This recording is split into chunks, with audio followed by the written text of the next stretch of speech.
ಥಂಡಿ, ಜ್ವರ, ಗಂಟಲು ನೋವು, ಊಟ ಸೇರ್ತಾ ಇಲ್ಲ, ಬಾಯಿ ರುಚಿ ಇಲ್ಲ, ಈ ಥರ ಇರೋರೆಲ್ಲರೂ ಈ ಥರ ರಸಂ ಮಾಡ್ಕೊಂಡು ಊಟ ಮಾಡಿ ತುಂಬಾ ಚೆನ್ನಾಗಿರುತ್ತೆ. ಎಲ್ಲರಿಗೂ ನಮಸ್ಕಾರ, welcome back to the channel. ನಾನು ಪೂಜಾ ರಾಜೇಶ್. ಹೇಳು. ನಮಸ್ಕಾರ. ನಾವಿವತ್ತು ರಸಂ ಮಾಡ್ತಾ ಇದ್ದೀವಿ. ಇದನ್ನ ಮಾಡೋದು ಹೇಗೆ ಅಂತ ನೋಡೋಣ ಬನ್ನಿ. ಹೇಳ್ತಿ ಕೊಡ್ತಿ.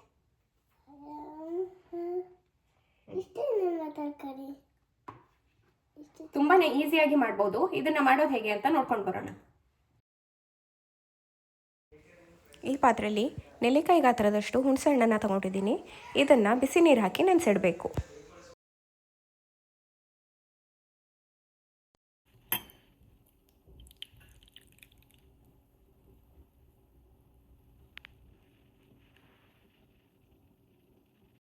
ಹೇಳು.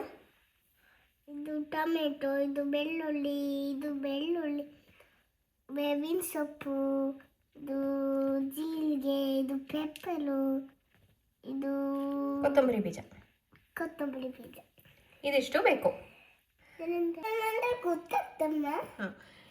ಇಲ್ಲಿ ಕುಟ್ಟಣಿಗೆ 3 ಬೆಳ್ಳುಳ್ಳಿ ಹೆಸಳು, ಸ್ವಲ್ಪ ಕರಿಬೇವು, ಹಾಗೆ ಜೀರಿಗೆ, ಕೊತ್ತಂಬರಿ ಮತ್ತು ಕಾಳು ಮೆಣಸನ್ನು ಎಲ್ಲ ಇಟ್ಕೊಂಡಿದ್ದೀವಲ್ವ, ಅದನ್ನೆಲ್ಲನೂ ಪುಡಿ ಮಾಡ್ಕೋಬೇಕು.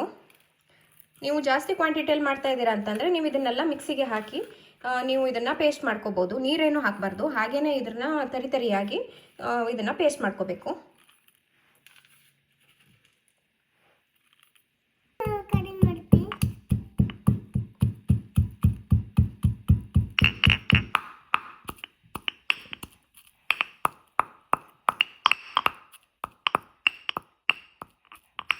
ಬಿಡು. ನೋಡಿ, ಇಷ್ಟು ತರಿಯಾಗಿ ಇದನ್ನ ಕುಟ್ಕೋಬೇಕು. ಮಾಡಿಲ್ಲ ಕೊಟ್ಟಿಯಾ?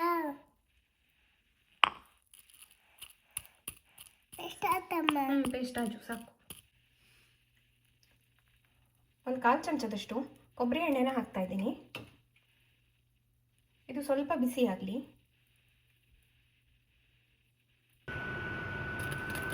ಕಟ್ ಮಾಡಿ ಇಟ್ಕೊಂಡಿರೋವಂಥ ಟೊಮೆಟೊ ಹಾಕ್ತಾ ಇದ್ದೀನಿ. ನಾನಿಲ್ಲಿ 1 ಟೊಮೆಟೊನ ಚಿಕ್ಕದಾಗಿ ಕಟ್ ಮಾಡಿ ಇಟ್ಕೊಂಡಿದ್ದೀನಿ.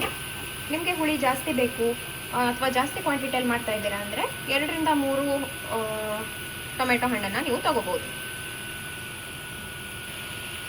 1/4 ಚಮಚದಷ್ಟು ಉಪ್ಪನ್ನು ಹಾಕ್ತಾ ಇದ್ದೀನಿ. ಇದನ್ನು ಒಂದ್ಸಾರಿ ಕ್ಲೀನಾಗಿ ಮಿಕ್ಸ್ ಮಾಡ್ಕೊಳ್ಳೋಣ.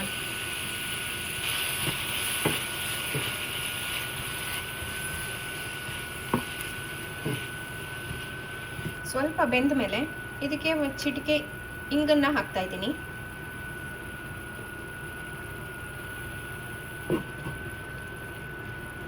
ಈ ರಸಂಗೆ ಜಾಸ್ತಿ ಎಣ್ಣೆ ಯೂಸ್ ಮಾಡ್ತಾ ಇಲ್ಲ, ಹಾಗೆ ಒಗ್ಗರಣೆ ಹಾಕೋದಕ್ಕೂ ಆ ಥರ ಎಣ್ಣೆ ಏನನ್ನು ಯೂಸ್ ಮಾಡ್ತಾ ಇಲ್ಲ. ಮೊದಲು ಯೂಸ್ ಮಾಡಿರೋವಂಥ 1/4 ಚಮಚದಷ್ಟು ಕೊಬ್ಬರಿ ಎಣ್ಣೆ ಅಷ್ಟೇ. ನೋಡಿ, ಟೊಮೆಟೊ ಕ್ಲೀನಾಗಿ ಬೆಂದಿದೆ.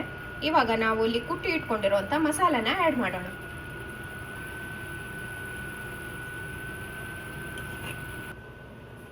ಆವಾಗಲೇ ಹುಣಸೆ ಹಣ್ಣನ್ನು ನೆನೆಸಿ ಇಟ್ಟಿದ್ವಲ್ವ, ಇದನ್ನು ಒಂದ್ಸರಿ ಈ ಥರ ಸ್ಕ್ವೀಸ್ ಮಾಡಿ ಎಲ್ಲ ನೀರನ್ನು ಹಾಕ್ತೀನಿ.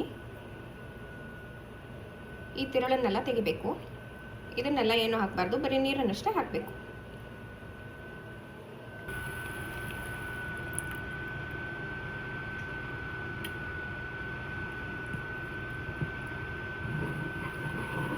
ಕ್ಲೀನಾಗಿ ಎಲ್ಲಾನು ಮಿಕ್ಸ್ ಮಾಡೋಣ.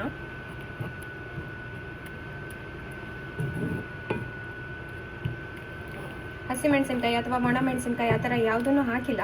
ಕಾಳು ಮೆಣಸು ಹಾಕಿದ್ದೀವಲ್ವ, ಅದರದ್ದೇನೆ ಖಾರ ಇರುತ್ತೆ.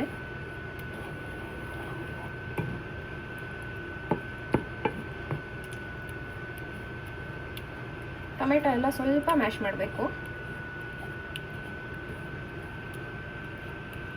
ಇದನ್ನು ಇನ್ನೊಂದು ಪಾತ್ರೆಗೆ ಇದಕ್ಕೆ ನೀರೆಷ್ಟು ಬೇಕು ಅಂತ ನೋಡಿಕೊಂಡು ನೀರನ್ನು ಹಾಕ್ಕೊಳ್ಳಿ.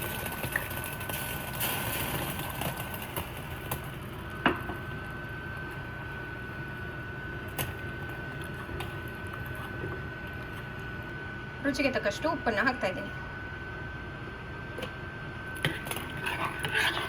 ಎಲ್ಲಾನು ಕ್ಲೀನಾಗಿ ಮಿಕ್ಸ್ ಮಾಡ್ಕೊಳ್ಳೋಣ. ಇದು ಒಂದ್ಸಾರಿ ಕುದಿ ಬರಲಿ. ಅದಾದಮೇಲೆ ಕೊತ್ತಂಬರಿ ಸೊಪ್ಪನ್ನು ಕೊನೆಯದಾಗಿ ಹಾಕಿದ್ರೆ ಆಯಿತು. ತುಂಬಾ ಈಸಿಯಾಗಿ ಹಾಗೆ ರುಚಿಯಾಗಿರೋವಂಥ ಟೊಮೆಟೊ ರಸಂ ಇದಕ್ಕೆ ಇವಾಗ ಕಟ್ ಮಾಡ್ಕೊಂಡಿರೋಂಥ ಕೊತ್ತಂಬರಿ ಸೊಪ್ಪನ್ನು ಹಾಕ್ತಾ ಇದ್ದೀನಿ. ಇದು ಚೆನ್ನಾಗಿ ಕುದಿ ಬರಬೇಕು.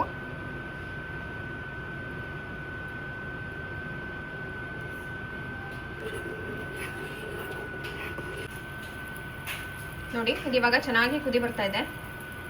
1 ನಿಮಿಷ ಇದೇ ಥರನೇ ಕುದಿ ಬರಲಿ. ಅದಾದಮೇಲೆ ಆಫ್ ಮಾಡಿ ಇಟ್ಟರೆ ಆಯಿತು. ಬಿಸಿ ಬಿಸಿ ಅನ್ನಕ್ಕೆ ಬಿಸಿ ಬಿಸಿ ಆಗಿರುವಂಥ ರಸಮ್ನ ಹಾಕ್ಕೊಂಡು ಊಟ ಮಾಡಿ ತುಂಬಾ ಟೇಸ್ಟಿಯಾಗಿರುತ್ತೆ. ಈ ರೆಸಿಪಿ ಇಷ್ಟ ಆಗಿದ್ರೆ ಪ್ಲೀಸ್ ಲೈಕ್ ಮಾಡಿ, ಶೇರ್ ಮಾಡಿ, ಹಾಗೆ ಸಬ್ಸ್ಕ್ರೈಬ್ ಮಾಡಿ. ಮುಂದಿನ ವಿಡಿಯೋದಲ್ಲಿ ಸಿಗ್ತೀವಿ. ಅಲ್ಲಿ ತನಕ ನಮಸ್ಕಾರ. ಈ ರೆಸಿಪಿ ಇಷ್ಟ ಆಗಿದ್ರೆ ಲೈಕ್ ಮಾಡಿ, ಶೇರ್ ಮಾಡಿ, ಸಬ್ಸ್ಕ್ರೈಬ್ ಮಾಡಿ. ಮುಂದಿನ ವಿಡಿಯೋದಲ್ಲಿ ಸಿಗ್ತೀನಿ. ಅಲ್ಲಿ ತನಕ ನಮಸ್ಕಾರ. ಮಿತ್ತಿ ಕೊಡೋಣ.